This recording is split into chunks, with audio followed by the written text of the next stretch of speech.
Your alternative talk radio contact, The Planet, KGRAradio.com. With infinite complacency, people went to and fro over the earth about their little affairs, serene in the assurance of their dominion over this small, spinning fragment of solar driftwood, which by chance or design, man has inherited out of the dark mystery of time and space.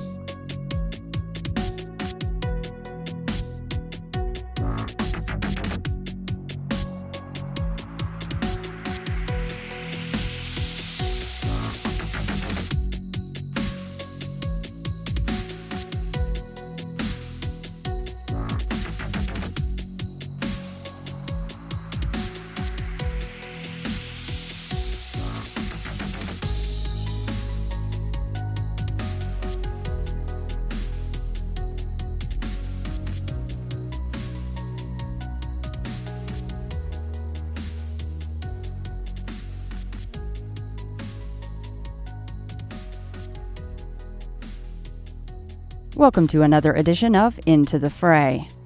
First, thanks for being here. If you enjoy ITF, please rate and review it in Apple Podcasts. This helps others find it, which turns into more people with encounters for me to interview. If you'd like more content than the free weekly edition, go to intothefrayradio.com and click Become an Insider. It's only $4.99 a month or $54 for an entire year. And if you have an encounter you'd like to share, email me at shannon@intothefrayradio.com. If you've got shorter stories, feel free to call the hotline, 877-317-9111. You can call that anytime, toll free. My first book, Beyond the Fray Bigfoot, co-authored with best-selling author G. Michael Hoff, is available on Amazon in both paperback and Kindle editions. Once you're finished, please take a moment to leave a rating and review. For signed and personalized copies, send $19.99 via PayPal, free shipping within the U.S. only, to BeyondTheFrayLLC@gmail.com. Besides Beyond the Fray Bigfoot, we now have Beyond the Fray PARAMALGAMATION up for pre-order on Amazon right now. As hinted in the title, of course, it is paranormal stories. All kinds of them. It is an amalgamation. They are extremely difficult to classify in any one category of the paranormal. What is wonderful about this book, it is some of my favorites from the show, plus many will be included that you will have not heard on the show.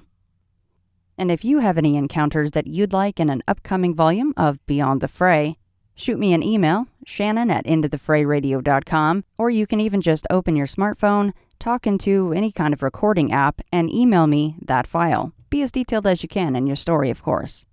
Any questions? Again, just email me, shannon@intothefrayradio.com. And last but not least, Jeff and I have created Beyond the Fray Publishing.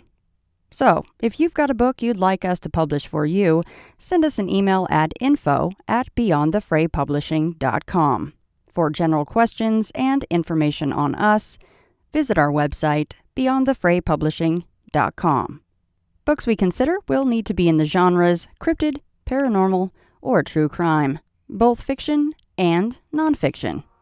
Thanks again, and that will do it for now. So, on to the show. Yeah, so thank you. Absolutely. No, thank you. And thank you so much for getting in touch with me. Like I said, I'm really excited to talk to you about this because I don't think I've ever really quite heard of something exactly what you've detailed in the email that you sent. And especially the fact that it happened 2 nights in a row, that really also blew me away. So, and then, yeah, however many of the other stories that you'd like to cover, I would love to hear it. That is completely and utterly up to you.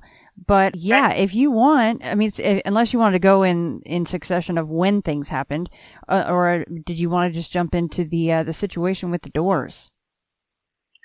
Yeah, we'll just jump in with the doors at first. Let's see here. So I just want to preface that by saying, for whatever reason, my entire life since I was a little girl, I've had a lot of weird things happen to me, and continually. A lot of different types of phenomena. So this one in particular, though, is one that's always kind of struck me as really strange because I haven't heard anyone else talking about this. I'm sure I'm not the only one. So I'm really curious to hear if any of your listeners, have experienced this. So throughout my life, I can go back to at least high school. It seems to happen in spurts where I will just, for whatever reason, try to open a door, something that's very simple and that I'm accustomed to doing. And suddenly it will not open, and it should be open. It's unlocked. It could be a car door, it could be my house door, it could be an interior door in the house, that shouldn't be locked. And suddenly it's as if literally like the door is glued to the frame because there's no budging. It could be a screen door or a wooden door, it doesn't matter. And it doesn't ever seem to have a reason, meaning it's not like it just saved me from some accident happening or something dangerous. There doesn't seem to be any meaning that I can see from it. And I don't feel like it's something I'm doing, but who knows? So that happens in spurts where like I'll have 2 or 3 of these incidences happen one particular month of a year. And then it's over with. And there never seems to be, anything logical I can come up with. So I've had people witness it. I've had people also experience it with me. For example, just last spring, I was at my friend Kat's house and we were on her screened-in porch. And we were going to go outside because we were seeing a lot of, we were actually seeing these blue prisms in her forest behind her house. And we're kind of adventurous, so we wanted to go out there and actually approach these prisms. So we were about to leave her screened-in porch that had a door out to her driveway, and the door wouldn't open. The screen door wouldn't open. And I messed with the lock, wouldn't open. I stepped aside and said, well, it's your house. You try it. And she had the same problem. And then all of a sudden, it was like it just, whatever hold was there was released, and the door opened effortlessly. Mm. And so, again, we're just like, what's going on? So it's not just always happening to me. It happens down there, but other people are either witnessing or also experiencing it quite often. So the main incident with this phenomenon that I'm really confused about is the letter I sent you about the 2 nights in a row. I'm guessing it was about 2006, give or take a year. I really can't recall. But my grandmother, mother, and I were planning a 2-day trip to go up to Crivets, Wisconsin, just some time to reminisce because my grandparents had a cabin up there and my parents later had a cabin up there. So I spent all my summers in Crivets. And in like 1989 or so, my grandparents and parents bought a summer home in Manitowish Waters, Wisconsin. So we left Crivets and hadn't been back since. So we were really excited to go back there. But the main reason we were really going was my grandma was in her mid-70s at the time, and she wanted to secure a plot at the Catholic graveyard. So, but we wanted to have fun too. So we got in the car, drove up there, and my mom had reserved a room at a motel that would accommodate all 3 of us at the Schaefer Park Motel. And anytime we were up in Crivets, we always went to Schaefer Park because they had a restaurant where they were famous for their fried chicken. They're one of those typical Wisconsin supper clubs. So I would easily find myself trying to book at a place like that. If they have the best fried chicken, yeah. I would be there in a heartbeat. And it really was the best we had ever had. And they had, a big bar, and they were all about cocktails. I mean, just that whole genre, the cheese and a plate of cookies at the end of dinner. It was just a big ordeal. So anyway, we arrived at our motel, checked in. My grandma and mom sat on the bed and made some phone calls, and I was going back and forth through the door to bring in the luggage and get us settled in. We got back into the room at the end of the day and settled in. We turned on the TV. We were having fun talking and so forth. And I was married at the time, and I needed to call my husband. So I said, I'm going to just step outside and call. I don't want to use his name, so I'll just say my husband. Yeah. And I opened the wooden door, and then I tried to open the screen door, and it was completely sealed shut. Like no matter what I did, unlocking it, locking it, I couldn't open this door. And I was getting really frustrated because I had no problem all day long moving the luggage in and out. And, we had been in and out several times. And my mom got out of bed, came over to the door, messed with it. she couldn't open it either. And we just looked at each other. She goes, you indoors, kind of a look that she gave me. And while we were standing there fiddling with this door, 2 loads of guys pulled up next to our car. And when they got out of the cars, I yelled out to them, hey, could you help us over here? And about 6, 7 guys came over. And they looked like hunters. And we asked them if they could help us open the door, that we couldn't open the screen door. And they kind of giggled. And at least 3 guys took turns at the door. And it was literally like it was glued to the frame, meaning, with a screen door, it's just locked in the center. But there's still some play in the corners because It's not locked in the corners, you know what I mean? But there's no give at all. This thing is completely sealed shut. And so I asked them, could you possibly, we had a notepad in our hotel room. So I said, could you use the notepad that they give you in your room and put a note on the door for the staff that we need help opening the door? We had noticed earlier when we checked in that they had a sign that they were gone by 5 and back at 8 or something like that. So we knew they weren't there. And they put a note on the screen through the frame. And I just called my husband and went to bed. About 5 a.m. the next morning, I shot up with a realization about the door. And I quickly just jumped out of bed and went to the door to see if it would open. And it opened effortlessly. And the note was still on the door. But I figured the guys must have messed with it while we were sleeping. And I went about my morning to get ready for the day. About 6 a.m., I walked out into the parking lot to take a walk, and a few of the guys were out there loading their car. And I said, thank you so much for fixing the door.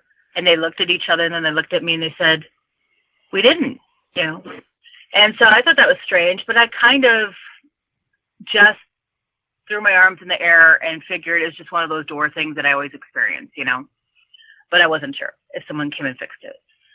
So I come back in the room. My mom and grandma are up at this time, and we go about our day. We go to get ready to go to breakfast. We're at breakfast, and that's when I get the phone call, or my mom gets the phone call from the motel staff saying, we're sorry to inconvenience you, but we need you to come back as soon as you can and get all of your things and move all your items to our rooms across the street because we have to close the building off because of a water problem. And I'm thinking, okay. So we get back to the room, and they're closing off the whole building, making everyone move across the street. They had an east and west side motel strip just across the road. So we went and got our key, and when we went to pick up our key at the office, I said, thank you for fixing the screen door. And they looked at me perplexed, and it's like a family-owned business, so they're always working themselves, Right. And they had no idea what I was talking about. And, in the morning, I'd taken that note off the door because it was fixed, so I don't think they ever saw the note, So they gave us 2 keys, and we were kind of bummed out because they didn't have a room on that side of the street to accommodate all 3 of us in the same room. So that meant, that we weren't going to be able to hang out, once we retired to our rooms. So my grandma went into her room. I went into my room. We got ready for the day, and then went into town, did our thing, looked at the cemetery plot that she wanted. And when we went to retire, again, same thing. My mom sat in bed and was watching TV, and I said, okay, I'm going to go call, let's say my husband. I'm going to go outside and do it. So don't lock the door, but I'll make sure the door is in view. I won't go too far. And she said, no problem. So she was sitting there watching TV.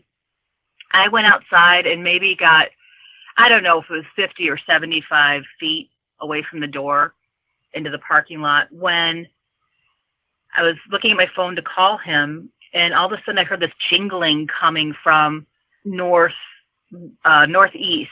direction, where there was a tree line, and then directly in front of me, it was just open, completely open, where I could see the other motel that we were at the night before across the street. But there was a street light at the edge of the trees. And so that's where the sound was coming. So I kept looking in that direction, and all of a sudden this dog appeared. And the dog was like a medium-sized dog, and he was by himself, and he looked black or dark brown. And he was right under the street light. As soon as I saw him, he saw me. And then he literally made a beeline for me. He just took off fast at me. So I was like, oh my God, I guess this is happening. And, like just turned around and booked it back to the motel room door. I get to the room expecting to be able to turn that knob and get right in the room. But nope, it was locked. It was closed. I could not budge. I was turning left, turning the knob right. This door, by the way, didn't have a screen door. It was just a wooden door. So it was a completely different door than the night before. And no matter what I did, no matter how hard I pulled or which way I turned the knob, it would not open. And at this point, I'm yelling at my mom, Mom, the door's locked. Please open the door. There's a dog out here. I'm like yelling all these things, get over here quick. I have to open the door. She's like, it's not locked. And I said, it's locked. And she jumps out of bed and she's fussing with the door. She says, Stacy, I can't open the door. I don't know what's going on.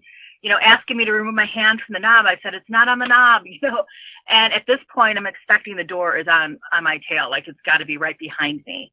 And I turn around and there is no dog in sight. Like there was an original tree line on the right, but there's a huge open space where I can see the restaurant and I can see the motel across the street. I can see the bridge that's after the restaurant. I mean, I could see quite a distance, and we're talking about a matter of seconds, And where did the dog go? Yeah, because if he changed his mind and didn't want to attack you anymore, you would have been able to see him running in another direction, away from you.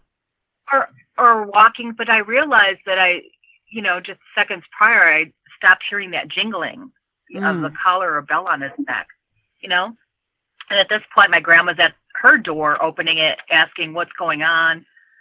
Door problems again. Finally, after I realized the dog wasn't there, a couple seconds after that, my mom opens the door effortlessly, like there was never an issue. And we're just left scratching our heads, like, what? These are two different incidences. The first night, the only thing I could think of was like, were one of those guys bad and I was being protected? They seemed very nice.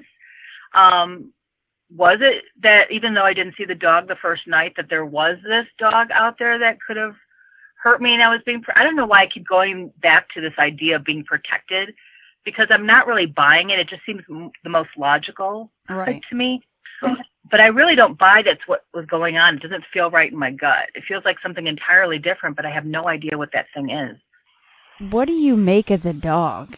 Do you think that was that a real dog? Like, what do you make of that? Because that's one of the, of course, the more head scratches of the whole thing is, and then it's got this jingling collar on, something jingling. I mean, what do you make of that?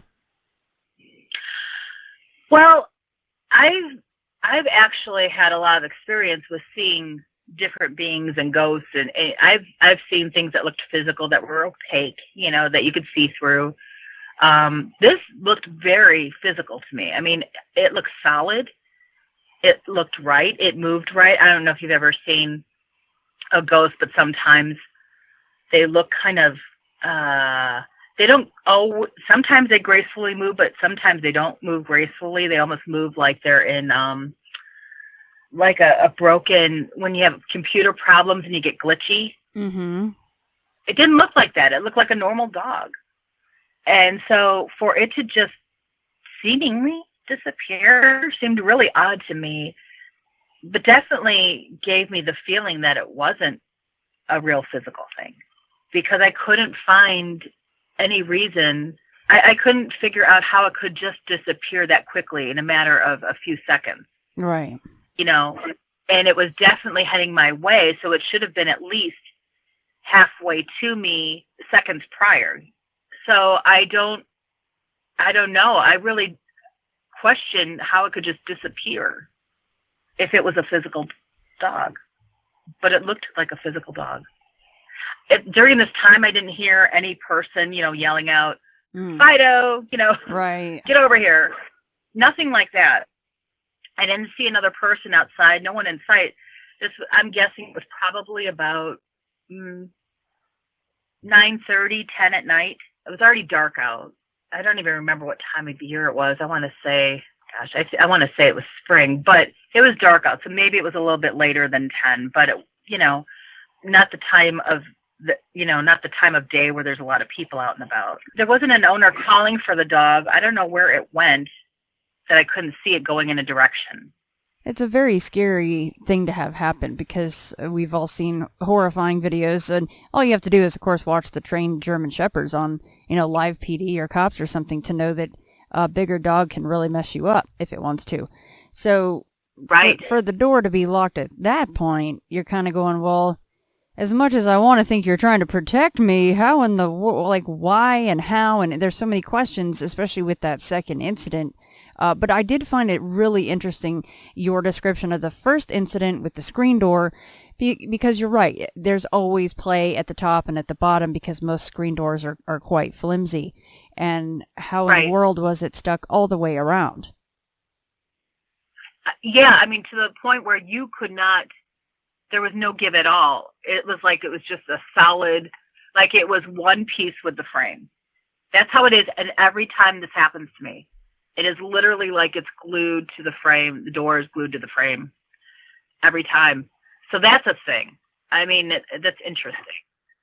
But this is the first time that second night is the first time that I actually felt threatened, and maybe it wasn't supposed to be that intention, but I didn't think that was funny at all. And No. it kind of maybe was scarier to me than it may be to the average person, because I was about 6 years old and we were living in Hinsdale, Illinois, and my mom and I were living alone, and we would often have to go to the laundromat to do our laundry because we were living in an apartment. And it was in a strip mall with like a white hen or something like that. And to the left of the strip mall was this little patch of grass, and then there was this house that often opened up as a restaurant, and she would let me, hang out in front of the strip mall as long as I was close. And here I was in this cute little dress and these little bobby socks, and I decided to go off to the side of the strip mall. And I remember it was dark and there was a full moon and there was something glistening on the ground, and I went back in the grass kind of far where I wasn't supposed to go, and I picked up this, I think they're called banana combs. Remember those old combs in the 80s you'd put in your back pocket that were really obnoxious, like big and colorful? And I picked it up, and this little Rottweiler or something came out of nowhere and actually bit me in the butt. Oh, gosh. And I had all this blood coming down my leg, and 911 had to come and make sure I was okay. And it was a big ordeal. But anyway, it was a pretty traumatizing thing for a young little kiddo. And so this took me right back there. I mean, all these years I had never had a problem with a dog, and it took me right back to that memory of getting bit. And, this is a reach, but just going off the vein that you think it's protecting you, the other side to look at that is, and you kind of already mentioned it, well, maybe one of the men was a bad person. And then that second night, of course, that kept you in the first night. But then the second night, you get outside, you're going to call your husband, you're going to get that done, but you don't even get to start the phone call, and you have something chasing you back into your room. Maybe somebody around the area was a Ted Bundy type or something, if we're kind of following that vein of thinking. Well, and it's interesting because I was kind of looking for that group of men to see if they were staying another night like we were. Mm-hmm. And I never saw them, but that doesn't mean that they were, that Ted Bundy type. It could be someone else in the area, of course. Right. I don't think the men were there those particular men were there that night. So I don't see the correlation between the men and the dog, but there could have been someone in the area, sure, that was negative, but I just didn't feel, I'm pretty good at, I listen to my gut a lot, and I'm pretty good about keeping safe, going on vibes and feelings. And I was feeling great and feeling like everything was safe. I don't know. Not to say that I could miss something, but I'm usually pretty good about picking up on situations or people. But I guess if this person didn't present themselves yet, I wouldn't have felt their energy. I don't know. It's just such a weird phenomenon that it happens so often throughout my life, and just these spurts. And most of the time they don't seem to have any meaning because I'm in a safe home preparing an estate sale. That's what I do for a living. Just trying to get in and out of a garage. And all of a sudden I feel like I'm locked in the garage, and then it releases and everything's fine. Now I walk around with keys in my pocket everywhere when I'm working at houses because this happens enough. I just never want to get locked out. So, and that's another interesting thing is it always comes in spurts, and then you'll have a break for a little bit, right? And then it'll happen again. So does it always happen, though, when you're away from home? Has it ever happened in your own home to you? It's happened in my own home, yep. It's happened at my parents' home that I spent a bit of time at. It's happened at my own home. It could be something as simple. It's happened in my garage a few times. It's happened with my front door. It's happened with my screen door once that doesn't even lock when you're outside. You can't lock it. Now, I live alone, so it's not like my spouse locked it by accident and then I can't get back in. No, I can't get in my screen door and suddenly then it just releases and I can get in. That's happened probably maybe only 7-8 times in the house that I've lived in for 10 years. But I've gone to my parents' house and they store a lot of my supplies in their garage, and I'll try to get into their garage door and I can't get through the garage door. And then my mom will get behind me and she'll not be able to get into the door. That's happened a couple times. Other times she opens it like nothing ever happened. And it's, such a simple thing. In these cases, they're doors I know how to use. I'm very familiar with these particular doors at my parents' and at my house. That's for sure. But everyone opens doors all day long. It shouldn't be such an issue. Right. I really don't feel like it's that I'm not turning it far enough or, I know how to open a door.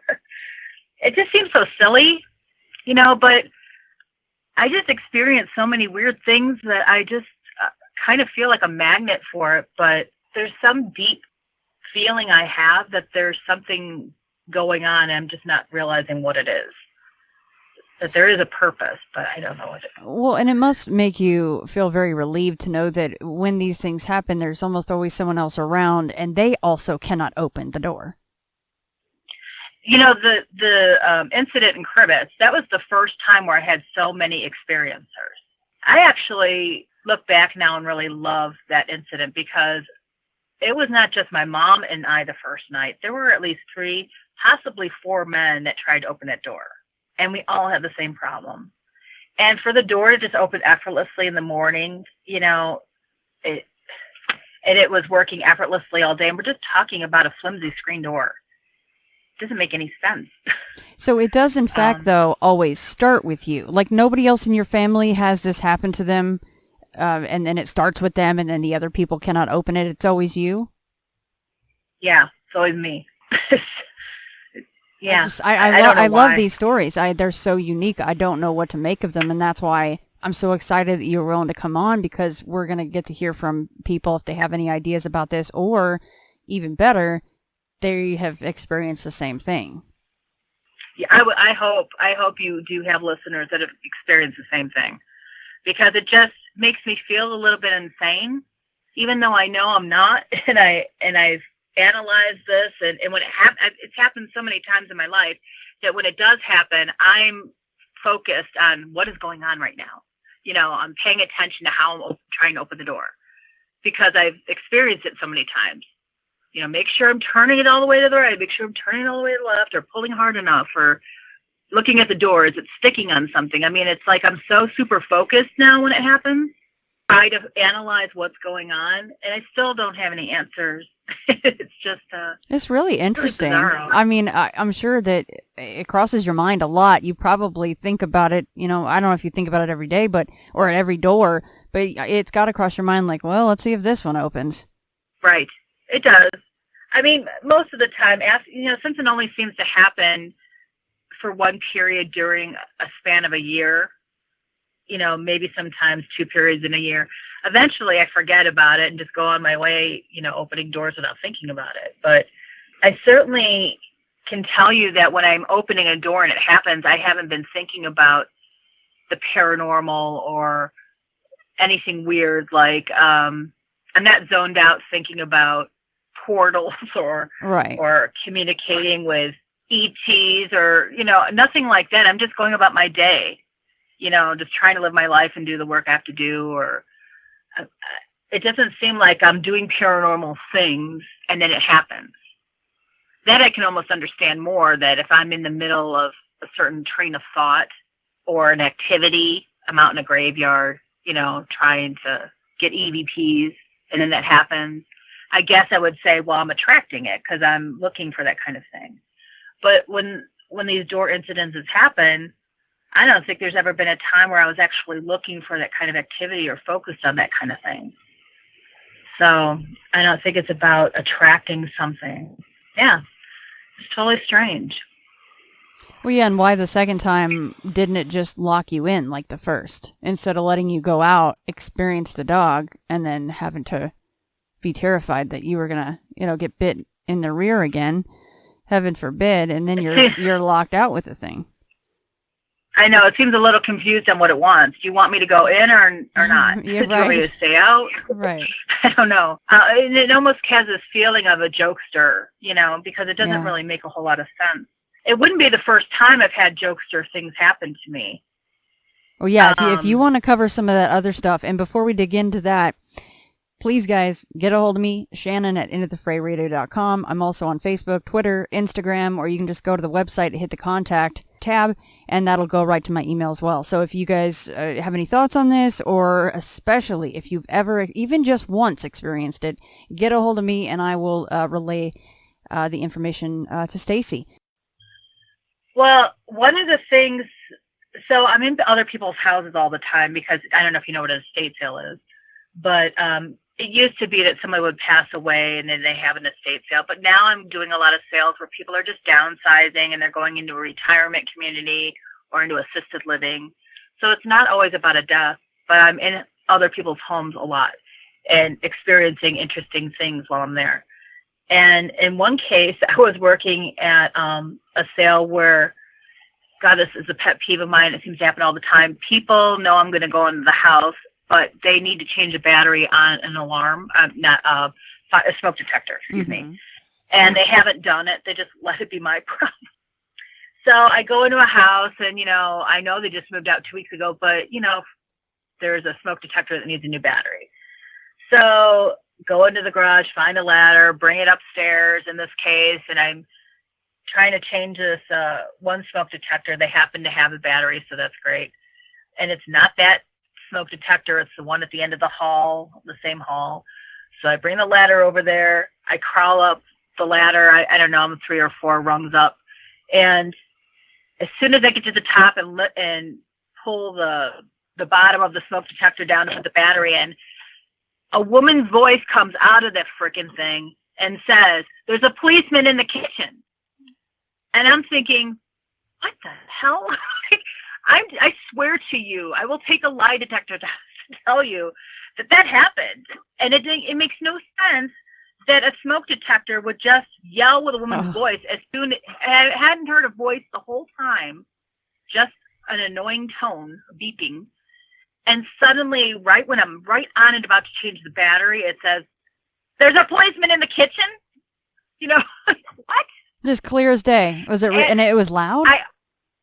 It was loud, and I almost fell off the dang ladder. I'm not kidding. I bet. I got down on the ladder, and my heart was about to stop. It startled me so.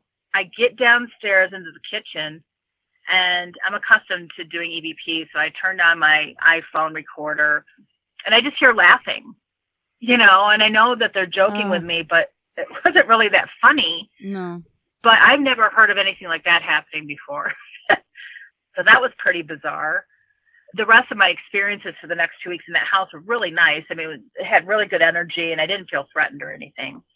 I just felt like that was a jokester spirit or something. So you caught laughing when you decided to do an EVP session, which is very, very smart, and you just heard laughing. I heard giggling, and I was in the home alone. I hadn't had a radio on yet or anything like that. Did you say anything out loud, like, "Real funny, guys, but I have to finish my work here"? I did. I laughed, and I said, "You really spooked me, but you startled. I almost fell off that ladder, so don't startle me so,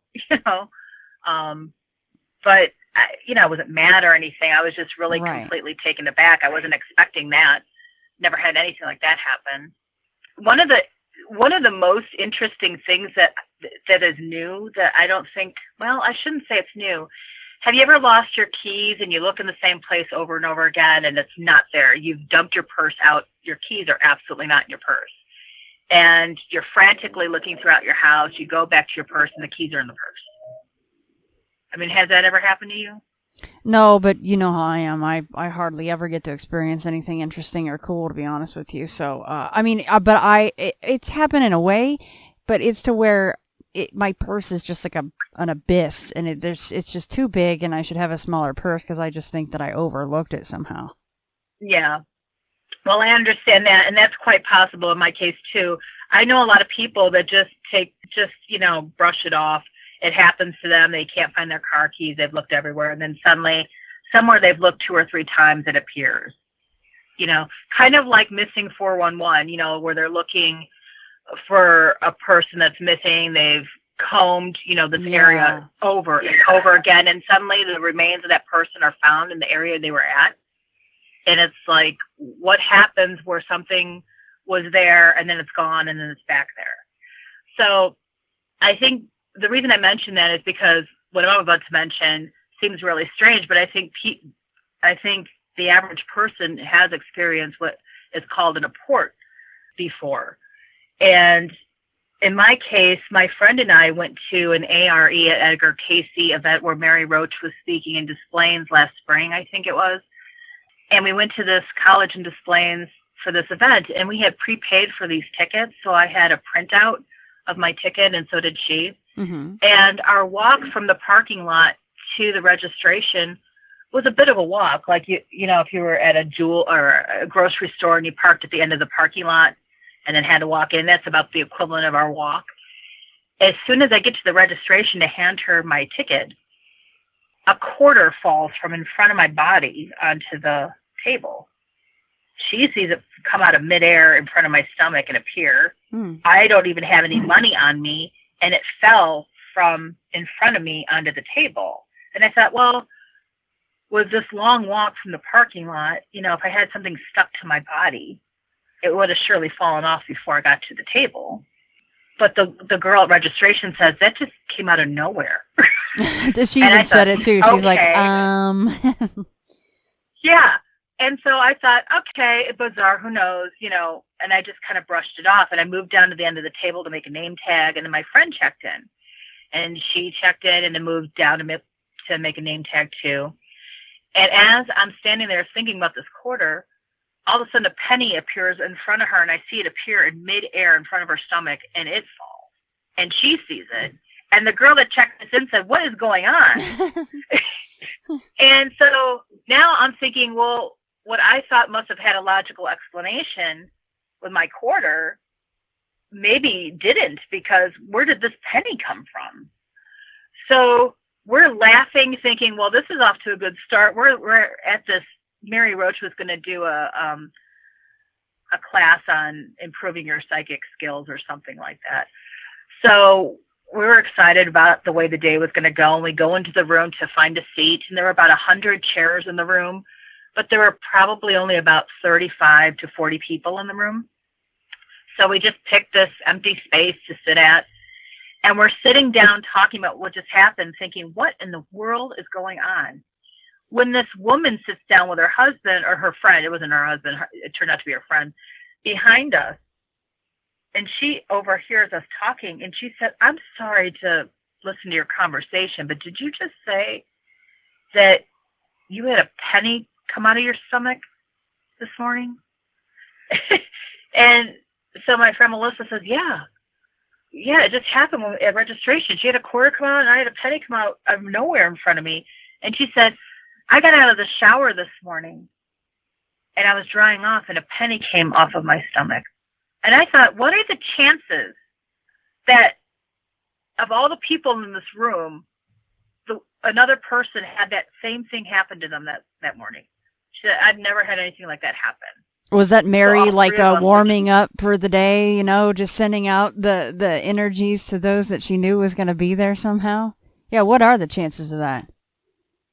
I don't know. It was just so bizarre. But Melissa had just been listening just 2 or 3 weeks prior to a Grant Cameron talk that he put on YouTube or something, and it was about apports, where people all over the world for hundreds of years, it goes back, where things just appear out of midair and drop in front of them. Coins, people have jars of stones and marbles, and apparently people have rings that happen to fit their ring finger, come out of midair. And some guys actually got, this is hard for me to believe, but apparently a lot of people think it's true, a Chinese sword, an ancient Chinese sword dropped out of midair. It's like, oh my God.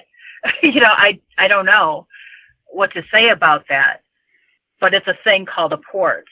And then just happened Friday, I have this ring. I'm not attached to material things, but if you were to ask me what my top 5 material items that I own are, the number one thing would be a particular ring I have.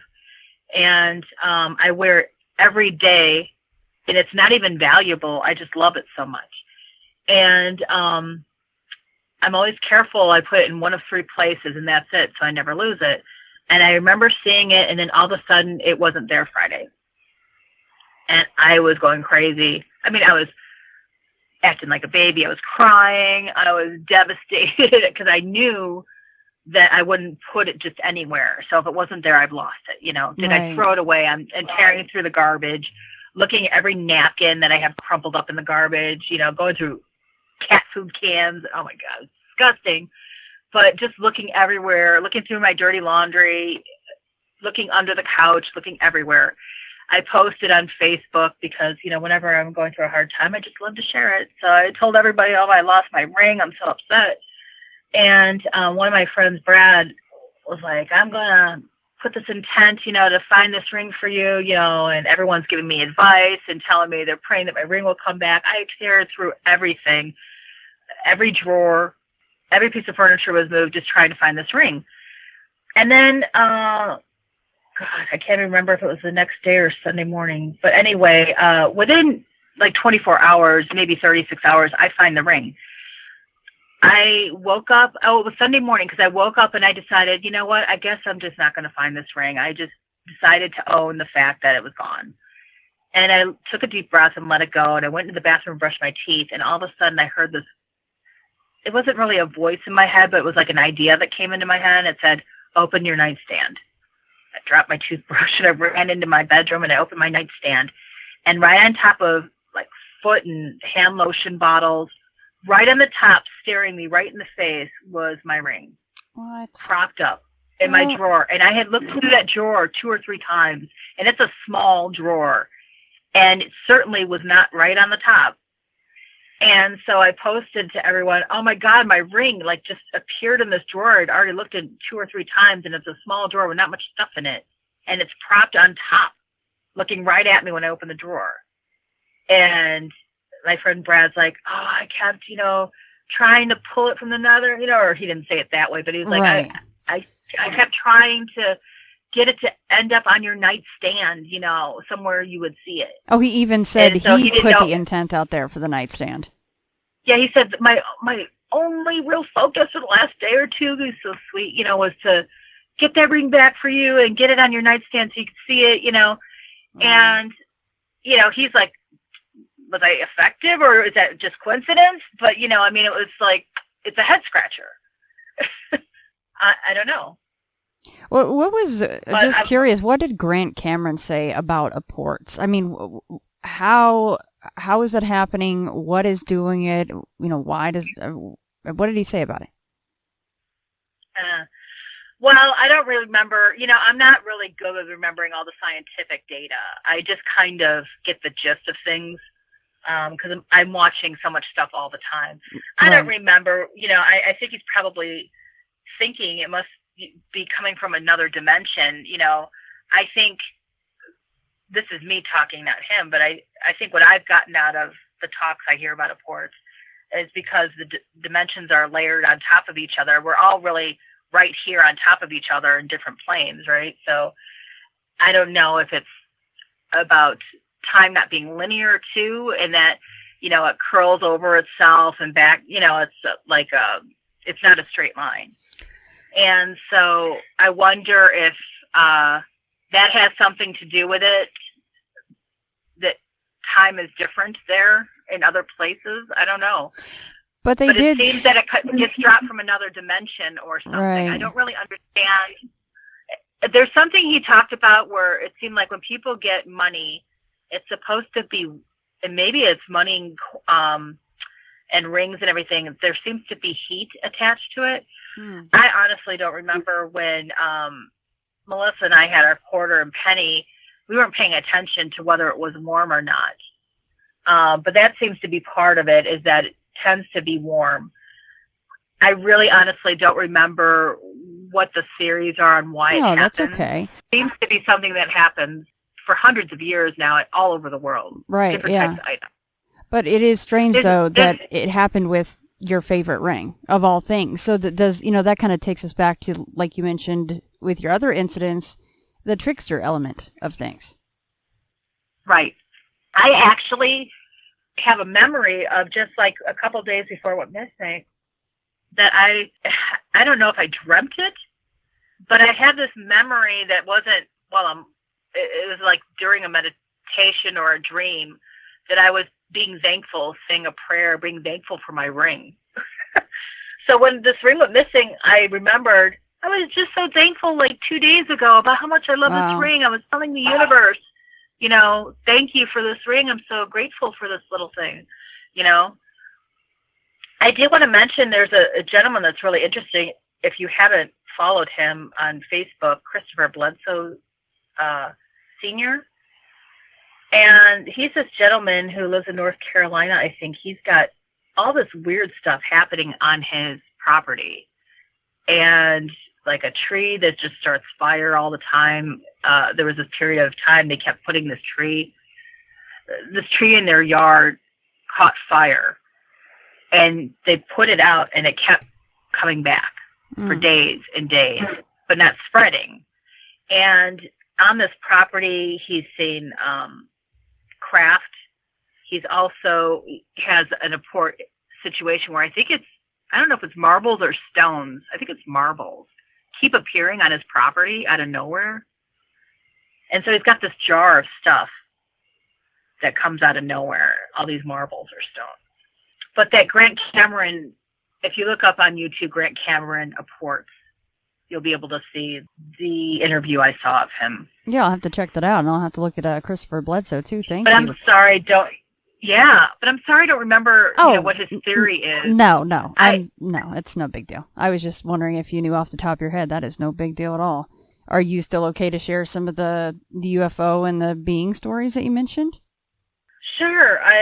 I'm a little bit nervous because I feel like I have so many weird things happen that it almost sounds like I'm a pathological liar. No, but I will just say this, that if you were to ask anyone who really knows me, they're going to tell you it's just the way it is. It's just weird stuff happens.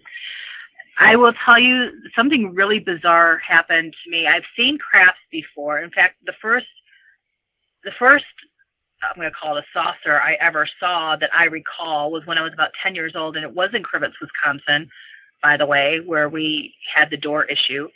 My mother and I were driving, and it was sunset. There was this orange glow in the sky, and there was this saucer-shaped craft in the sky that was zigzagging. I mean, it was stopping on point and then go really fast, and then would take a dramatic left turn and then shoot straight up and then take a right turn. I mean, it was just zigzagging. And we thought, well, that's got to be a UFO. What the heck?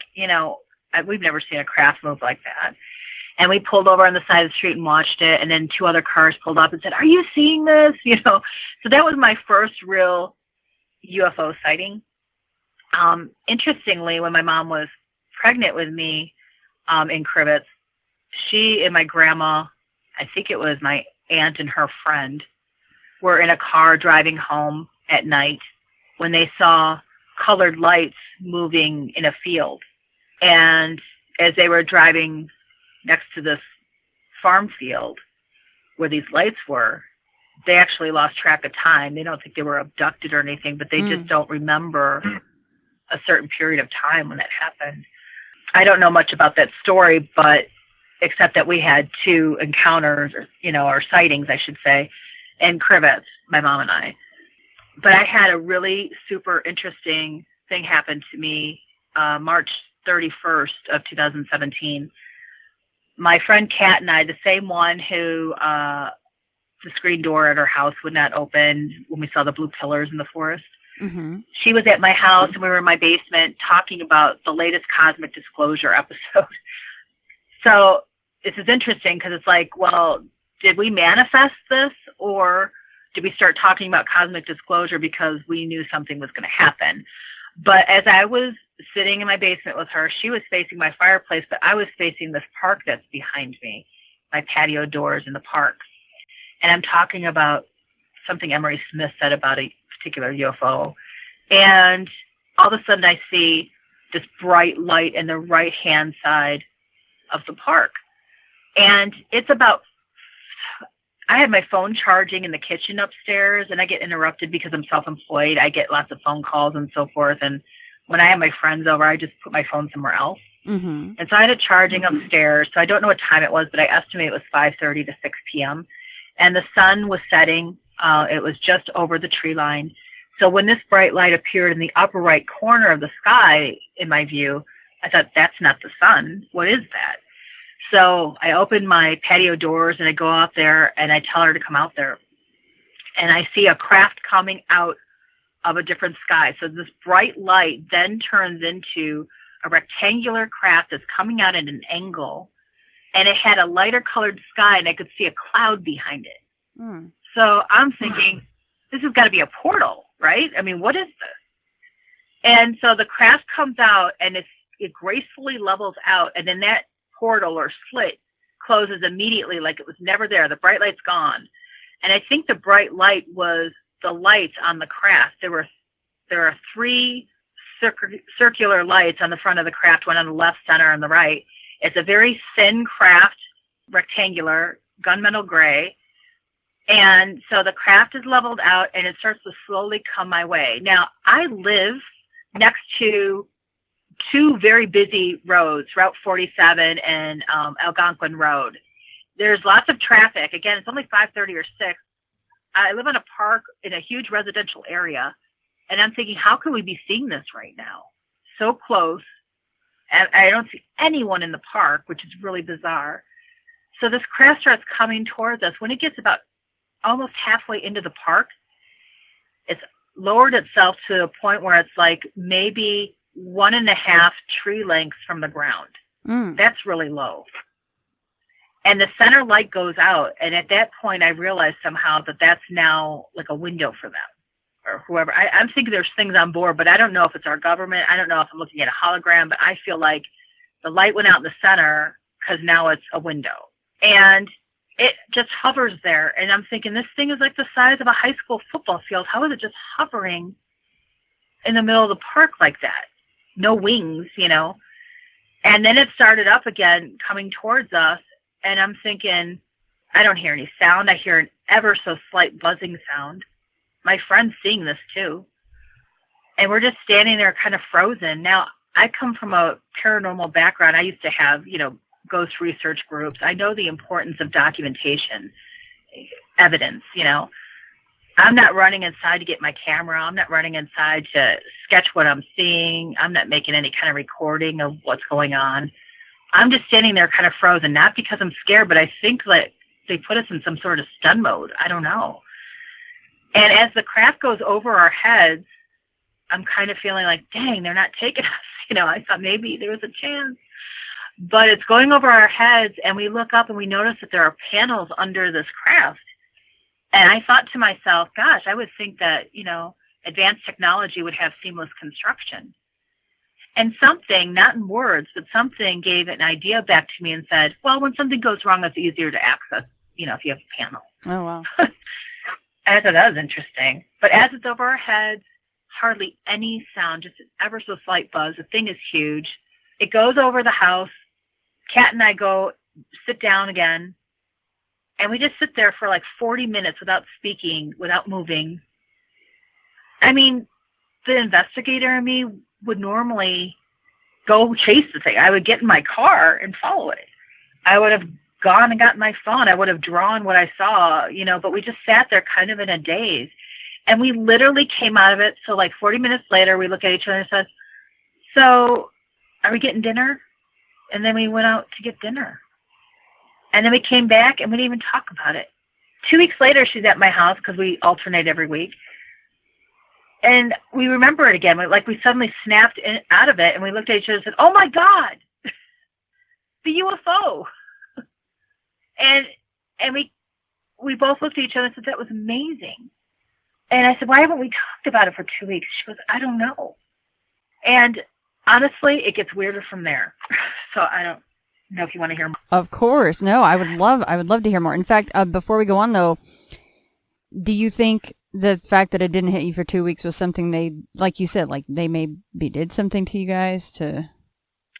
Yeah, because I've had sightings before. I had another sighting prior to that, and I wasn't scared. I'm not afraid. I don't question whether other life exists. It's not an issue for me. So I don't really feel like, and she's very open too, I don't feel like we, had a bad reaction to it because we were uncomfortable or scared or anything. Right. I feel like they kind of put us in some sort of mode. I have a feeling that for the most part, most of us are not supposed to get evidence. I really don't understand why. But it seems like some of the most amazing experiences I've ever had were I was in a situation where I was lucky to have a witness in this case, but I either didn't have a witness or didn't have the ability to get a picture or so forth. And this seems to be a common theme. Yeah, sometimes people get pictures, but it seems to be certain people have access and others don't. I don't know if that makes any sense, but I do feel like they did put a kibosh on that. And I don't know why. Maybe it would, affect other people a certain way. I had questions about why wasn't there anyone else in the park? The park is always busy. There's not a ton of people in there, but there's always someone walking their dog or someone in their yard, because all the people's yards face this park. It's like where I didn't see anybody. Something that big going through your neighborhood, it would seem to me like stop the presses. There would be a big article about it. But I talked to my neighbors, nobody saw it. And then I'm left wondering, did we just see it? Was it a hologram? Is it not that it wasn't that it wasn't there, but maybe they gave us a download or some sort of vision that nobody else could see, or maybe they didn't give us anything. Maybe we just were in a certain set of circumstances that allowed us to see it and not others. I don't know. But I think that's also going on where people have certain experiences and there's a group of them, but other people don't see anything. And I don't know if it's because of different timelines or different, are there people living amongst each other that are living in fourth and fifth dimension? I don't know. But it's baffling to me how something that big could go over my neighborhood just like a tree or 2 tree lengths high, just above the rooftops, and nobody's talking about it in my neighborhood. I posted something on a Facebook page. I run for McHenry County Mysterious Stories. And one person I actually know, a medium out of Crystal Lake, said, my husband and I saw that. And I thought that was surprising that I knew somebody who saw it, but nobody else that I could see saw it. Well, and that she nobody was a talked medium about it. Yeah. Well, also that you and Kat were talking about cosmic disclosure, and then you pretty much got your own personal cosmic disclosure with such an incredible sighting. Right, exactly. So it's like, well, did we manifest this? I don't know. Or did we start talking about it because it was in the area and we picked up on it? I don't know. Interesting about the manifesting thing, I really don't know how to explain this, but my parents, who for years knew weird things happened to me, but they would often just giggle and say, oh, Stacy, sometimes they wouldn't take me seriously when I was younger. And so when this particular incident I'm about to tell you about happened, I was so happy that they witnessed this with me. So I'm into cryptozoology too. I was in a car with my parents driving to Gettysburg, and we were about an hour outside of Gettysburg when I started talking about chupacabras. I don't know why. I'm not particularly obsessed with them. I don't really know what to think about them. But I was describing, you know, a chupacabra to my dad, and my mom was half asleep in the back seat. And my dad said, "So what does it look like?" And I look at this field that we're passing on my right, and I said, "Well, it looks like that." And my parents literally look out the window, and they go, my mom says to my dad, "What the hell is that, Jim?" And my dad says, "Debbie, I don't know what that is." And he slows down. I mean, there's even cars behind us, and we're looking at this thing. It's really short in the front, really tall in the back, kind of hairless, has a big snout and these weird teeth. I mean, I could see all this. I don't even know how I could see all this detail from a car when it's, oh God, I'm not good with distances, but it's a fair distance away that I'm seeing its face really well. But my parents too, they said, "Debbie, they could not figure out what they were looking at." And I said, to me, all the research I've done, that looks like what people would call a chupacabra. Was it a chupacabra? I don't know. But I was talking about it, and then it's there, and I'm thinking again, did I manifest that, or did I start talking about it because I picked up on something weird that looked like it that was going to be in the field? You know, did I know ahead of time? How in the world did really you do weird. that? I don't know. I couldn't do it it again if I tried. It's exactly like the UFO story, though, because you guys are talking about stuff like that, and then you see one. Stacy, we need to go out in the woods, and we can start talking about Bigfoot, and then maybe we'll see. I need to go hang out with you. I know, but I'm not saying like this is not like a guarantee. These things, like even when I have psychic moments, I feel like I can't turn it on and off. It just happens. Right. You know, I don't know what the recipe is to make it work all the time. I don't even know how it happens. It just seems like sometimes it does. And I don't know if it's because all the weather conditions and the particular date or time of day, all the right things happen to make it work. I have no idea. But I think life is getting really weird for a lot of people. And a lot of people aren't paying enough attention to it. Because I know people who don't believe in stuff, and then they have these experiences, but they just disregard them. Yeah. You know, they think it's coincidence. Not always coincidence. So you guys see this thing, and does it leave the area, or you guys just keep driving by? I mean, or did people stop? So we're on a road that's like 45 or 50 miles an hour, a country road, and there's a car behind us and a distance behind us, and there's this open farm field on the right, and this animal is running through the farm field, and then it stops. So we saw it stance where it was low in the front and high in the back. It was just, we said we never saw a dog that looked like that. It didn't look like, sometimes people say, you know, chupacabras are just hairless raccoons or with mange or something. No, it didn't look like that. This thing just looked like something unidentified, you know. I don't know. All three of us, all adults, could not figure out what the heck this was, but it was an absolute moving thing. It wasn't just a statue, or the fact that we saw it running, but also saw it just standing still really gave us a good perspective on what it looked like. And it looks like everything you hear about a chupacabra looking like. Every weird drawing you see. I don't know what to say about it except that it was weird. What about size-wise, if you could compare it to a dog? Like what type of dog would it be? What type of dog would it be? Well, it didn't look like a dog to me, but I would say it would be something like the size of a greyhound. But its legs much shorter in the front. Because its legs seem to be much shorter in the front than the back. You know what? It looked like if you put a bunch of things together and you got a bad outcome, like you spliced a bunch of parts together. It looked like a monster. You know, what we talk about government experiences or experiments, you know, that these disfigured type things, you know, could it be an animal that was disfigured? Or sure. But I just think it's weird that I'm sitting there talking about something. I'm talking about chupacabras and something that actually looks like one. It may not be one, but something that actually looks like one suddenly appears. I really don't give myself enough credit to think I manifested that. I really feel like, you know, just a little psychic ability maybe allowed me to pick up on something in the area that made me start talking about it, and then there it was. I don't know.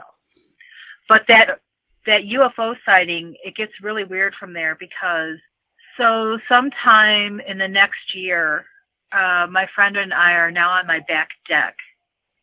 So I have a lower patio and I have a back deck, and she smokes. And so we were sitting on the back deck, star watching, and she was smoking. We were sitting out there looking at this tree. I have a tree that's on the park property, but it's in my backyard essentially. And this tree is really interesting. It's just a really old tree, and its branches are really kind of dead looking, and it just, I don't know, it's just an interesting tree that has a lot of character. It's a big tree. And so anytime I look in the park, it's right there, and I often just stare at this tree, and I think it's kind of magical. I don't know why. I just feel that way. And we were looking at the tree, talking about how interesting the tree was, when the center of the tree, where the branches start branching off of the trunk, lit up with this white silvery mist. It was so bright, and it was nighttime. And there were these orbs inside the mist. It was just this white, shimmering, silvery glob, okay? And we're looking around the park thinking someone's got a flashlight on the tree. But there's no source of light coming from anywhere. It doesn't seem to be coming from below, right, left, up. We can't find any source of this light. And it's moving, like the orbs inside the tree, the mist in the tree are moving. And we're just looking at each other in amazement, like, this is so cool. And this blue orb, like a medium blue orb, bounces out of this mist. And suddenly, there's a being on the ground. I swear to you, I don't even know what to say about this, except that all of a sudden there was something that looked like a 7-foot Power Ranger standing there. I've never seen anything like that before. I've never seen a person just materialize out of nothing. But I'm thinking it has something to do with the mist in the tree and this blue ball of light that popped out of the tree, because suddenly there's a being there. We have this view of the park. Everyone's got house lights. So even though it's dark out, there's still light. There's street lights, where some of the light's coming through. So I can see the sidewalks and the grass. I can see if someone's coming or going. But suddenly there's just someone standing there. And this person looks like they're wearing a white outfit that's like I can't say for sure, but it looked like they were wearing an outfit foot to head, meaning like everything but their face, like their hands and feet and part of their head were covered with this one piece of clothing. It looked like a seamless piece of clothing that was just white. And it reminded me of Power Rangers for some reason. I didn't see any emblems or anything. I could hardly see the face, but it felt like they either didn't have hair or it was under the clothing. Does that make any sense? No, yeah, absolutely.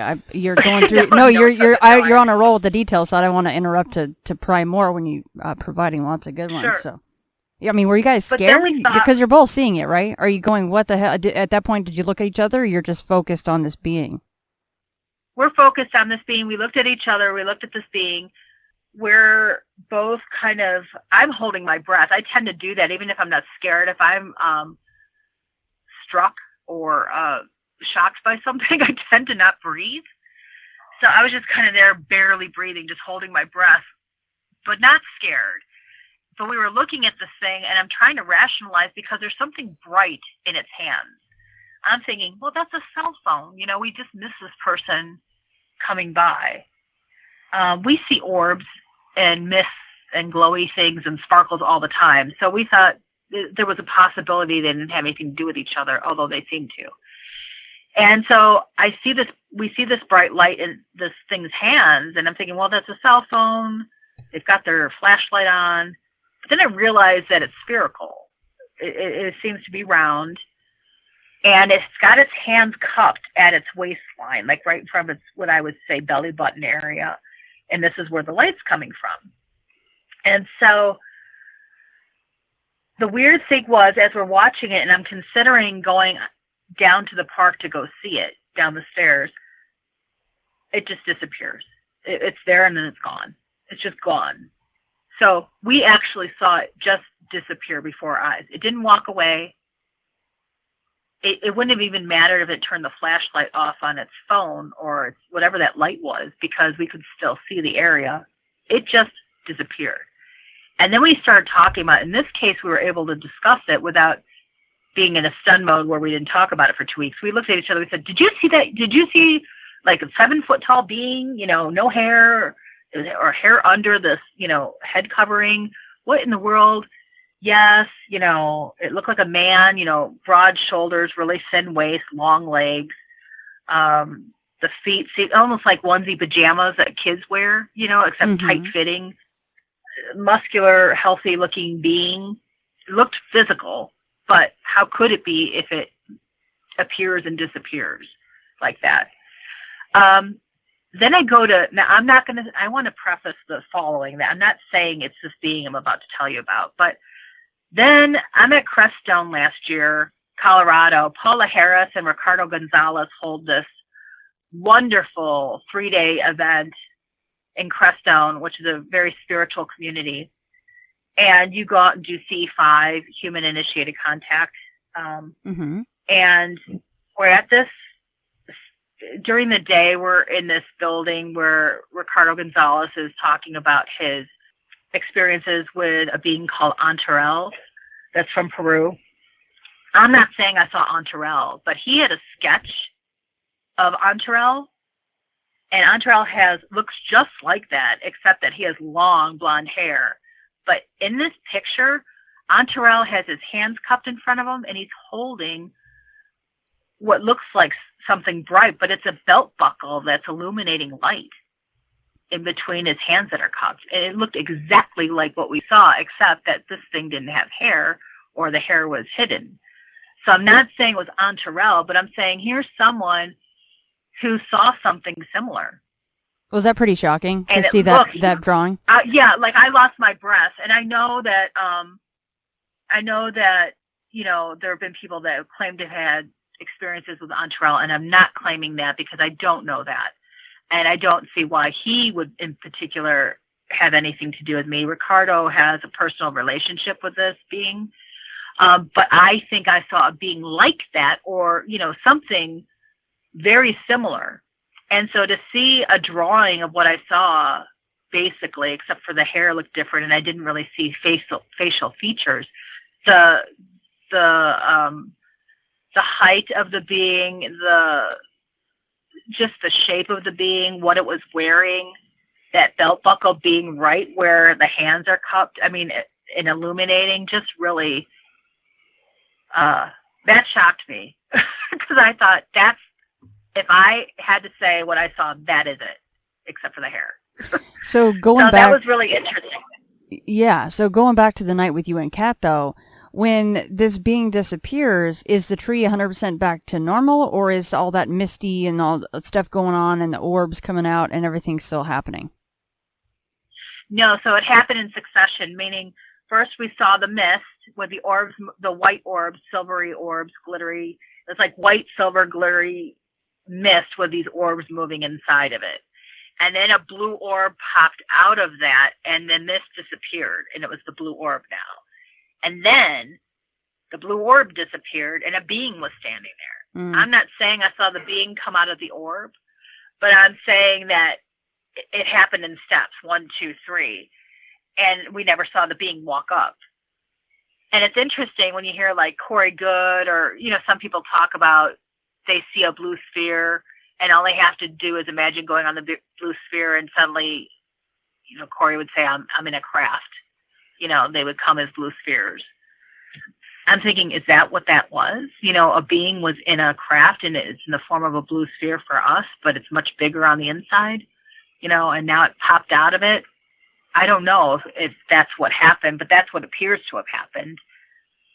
And, it just seems like every year of my life, since 10 years ago, it really started to heighten, just gets more and more intense with the sightings I'm seeing. I don't know if it's because I'm accepting and open. I mean, there isn't a moment in my life that I'm not doing two things at once, meaning if I'm, doing taxes, I'm still looking at my peripheral. I'm still paying attention to everything around me, all the sounds. I'm constantly paying attention because otherwise you miss a lot of stuff, you know?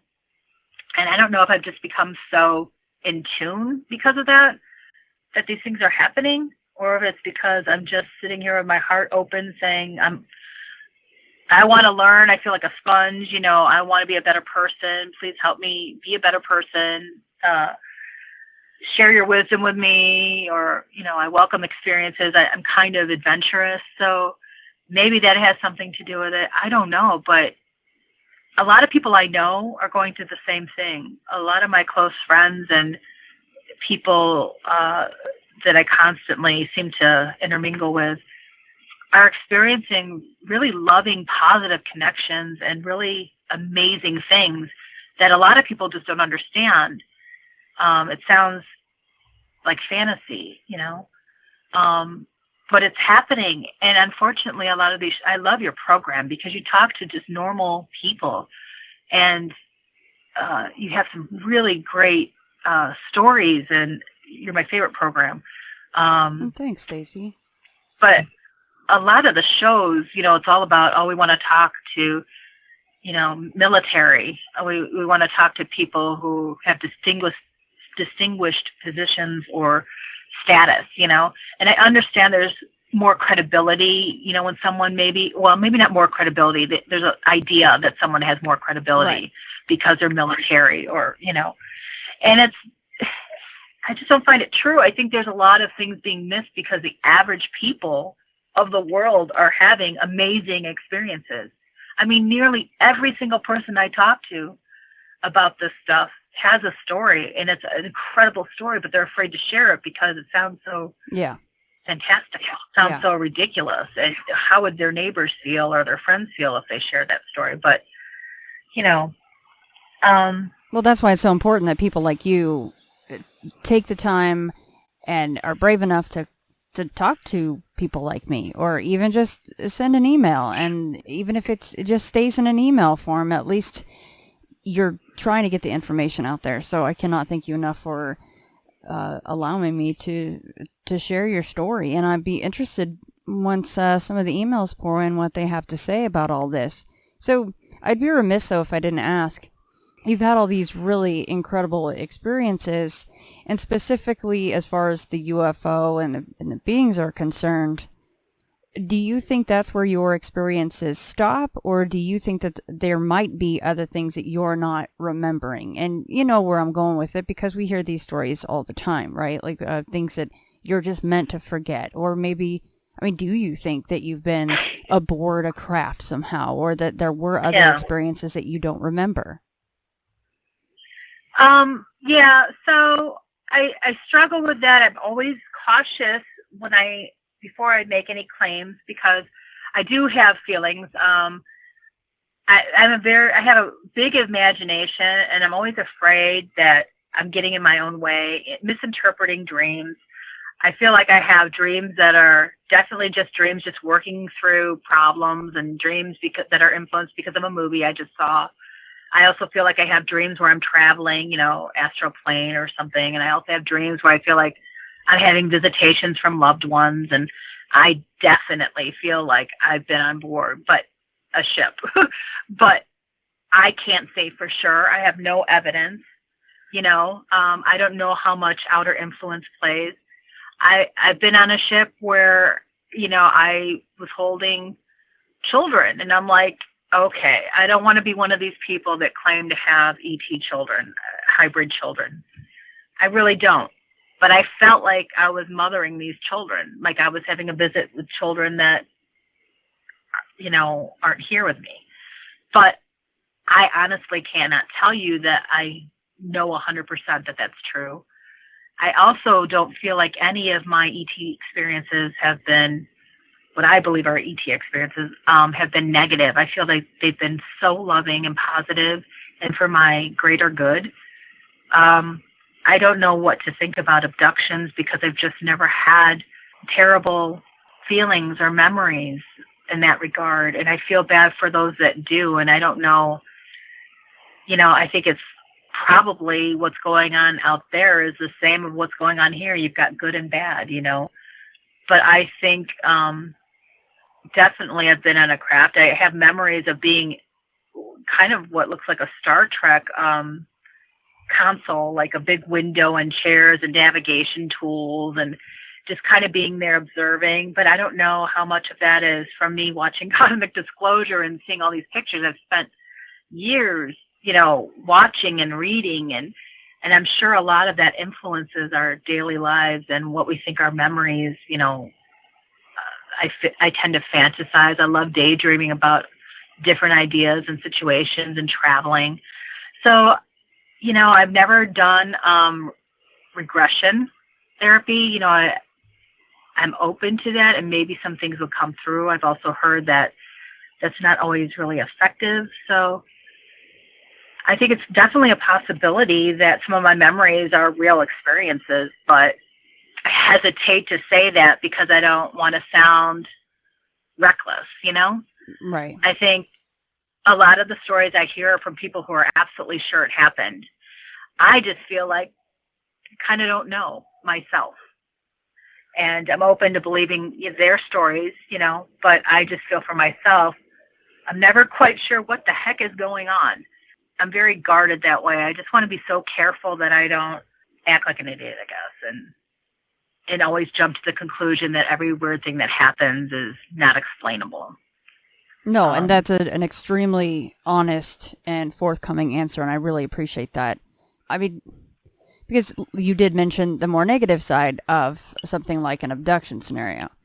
And they're extremely invasive, and it seems they don't care how stressful and utterly, completely life-changing in a horrible way that it is for the human being that they're dealing with, if we're just going off the basic structure of an invasive alien abduction. So, I mean, your experiences are so very different that does it ever cross your mind that, oh gosh, well, I sure hope I don't have to, of course you wouldn't want to, but I'm just saying, are you worried that all of a sudden it's going to take a turn and it's not going to be just a being standing there with, with this beautiful lights and all of these other things that you and your friend have got to share together? I mean, do you have thoughts about that, taking a turn? I do have thoughts about that. So I feel... I don't want to invite by acting like I'm totally protected and then invite something negative. But I will say this, is that I feel like if you're, I don't insult anybody by saying this has had an abduction experience, but I will say it's worked for me in the regard of I pray every day. I express gratitude. I do work to protect myself. I try to be a better person every day. I treat people with kindness. I try to live from the heart. Most of the work I do, I do it from the heart. I try to be honest. I just try to be the best being I can be. And I try to surround myself. I'm very picky about who gets to be my friend, who I let my life, what I do with my time. Music I used to love that I don't listen to anymore, might be considered negative. So I don't listen to those things because they bring up negative emotions or desires. I'm not saying I don't live a fun life, but I'm saying my focus is always about high vibration, positivity, love, being a productive member of society, helping other people. I think because of that focus, certain experiences don't happen to me because they're not a fit with me. I could be completely wrong, but I think a person could protect themselves by the vibration, their energy level, what they're focused on, what they're made up of, what they like, what they do with their time, how they are as a person. I'm not saying that someone who's had an abduction experience is a bad person at all. But I'm saying if you're the kind of person who gets drunk every weekend and even if you're a good person, that you might attract certain entities or certain energies to you. You know what I mean? Right. I really don't want to upset somebody who's had a bad experience by insinuating that they're not a good person. But I think certain activities a person could involve themselves in, or certain addictions, opens the door to certain things that you might not really want to be a part of your life. But I also do feel there's an aspect that we're not really talking about too deeply, is that I think a lot of ETs are probably working with our military or already here on Earth, inner Earth, or here on Earth, whether it's a negative program. But I think a lot of the abduction things, I get this feeling that it's happening here. It's like our own people, our own military is involved. I just keep getting that feeling. I don't want to think that, but I feel like a lot of the loving beings are not a part of that. I mean, there's a whole aspect that we're focused on, this fear-based in the media with the abductions and, what are their intents. I feel like that's really all stuff happening here, right here on Earth, our own people, our own military. I don't know. That's my gut feeling, and I should probably shut my mouth. I feel like I want to make it clear that I'm not suggesting, though, that someone who has a negative experience deserved it. I really don't feel that way. But I'm saying certain activities someone might be involved in might attract a certain low vibration. Well, we hear that across a lot of subjects, though. So it's not too crazy what you're saying, right? I mean, people will say that if they have poltergeist activity in the house or, whatever subject we might be talking about. I've heard that said a lot, actually. Yeah. Well, I also think that good people are targeted, too. People that have too much, power. People like David Wilcox of the world, who seem to be targets. Good people, seemingly good people who seem to be targeted with this negative activity. Certainly not something they've seemingly attracted, but because they have too much influence and it's not what their agenda wants. Certainly that's another aspect, is certain people that are just too influence, they have too many people they can influence, right, seem to be targets for negative things. So I don't know. I just really feel for people who have negative experiences, because I've always had such loving experiences. And I want that for the world. I don't want people to fear other beings, other life. Well, it's tough because, look at Whitley Strieber. When he came out with his full story, look at the backlash that he went through, And he's even said himself, he's not even sure what's going on, but to him, this is what he experienced, and this is how it affected him, and he shared that. Yeah. And he just got, how many years did he? And even still today, of course, people talk about that very famous book cover. That was when we all get introduced to the quote-unquote typical gray alien. But the invasiveness of some of these is certainly terrifying. So, of course, I'm happy that you're not going through that, or at least if you are, you don't know it. And like you said, there's always hypnosis, which is called into question as far as its validity. But I don't know. Would you really want to know? Maybe. Well, the other thing is, too, that I've always felt, and I think people need to be careful about, is you don't want to trust things you don't know. They may seem to be this or that. It may seem to be your grandma. You see your grandmother's face and you feel like your ghost or your grandmother comes and visits you and you feel like it's a loving visit, but you don't know that just because something has that image, it's your grandma. Right. Do you know what I mean? You can't trust an EVP. It might say, I love you. It doesn't mean it's a good being. It doesn't mean it's the being you think you're talking to. I'm trying to be smart about saying, we really don't have any answers. You really don't know what you're dealing with. It happens every day with people you think you know. Your husband cheats on you, or, you really don't know. Yeah. So I always just kind of take the stance of just try to attract loving beings my way. Surround yourself with positive things and positive people. And that will help, that will help block some of the things you don't want to deal with. And just be smart and know, I can't, if something tells me to spend all my money on the lottery, don't do it, Be smart about what you listen to, whose directions you take, what you attract to you. Right. In all my years of ghost hunting, I hadn't had many negative experiences. Gosh, I can't even think of one that actually scared me. I know many people have. I'm guessing it has something to do with me constantly putting up imagining myself in an egg of white light or the violet flame, just protecting myself and trying to be smart about what I'm attracting, being respectful, I'm not littering at a cemetery or a haunted location. I'm not like that Zach guy trying to get a reaction by yelling something rude just so I get results because I've upset some spirit, I'm just always respectful and kind. Yeah, the trickster element is one thing, but you don't want it to turn dark and dire and have it to be life-changing in a horrible way. But yeah, absolutely. Well, Stacy, thank you so much for coming on and sharing all of this. And I, of course, don't mind being the middleman for any correspondence that you guys want to send to Stacy. So again, Shannon at intothefrayradio.com or any of the social media sites, or the website intothefrayradio.com, and click contact.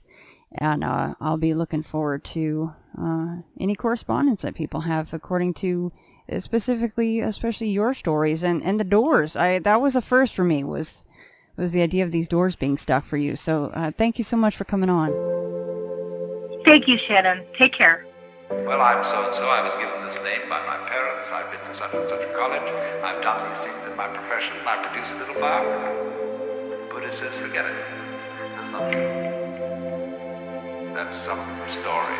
That's all gone. That's all past. I want to see the real you are now. Well, nobody knows who that is. Because we don't know ourselves except through listening to our echoes and consulting our memories. But then there's a real you, and that again leads us back to this question. Who are you? That is the real you. We shall see how they play with this exam by the koans to get you to come out of your shell and find out who you really are.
Spring does not become summer. First there is summer, and then there is spring.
When you settle down in the train to read your newspaper and so on, you are not the same person who a little while ago left the platform.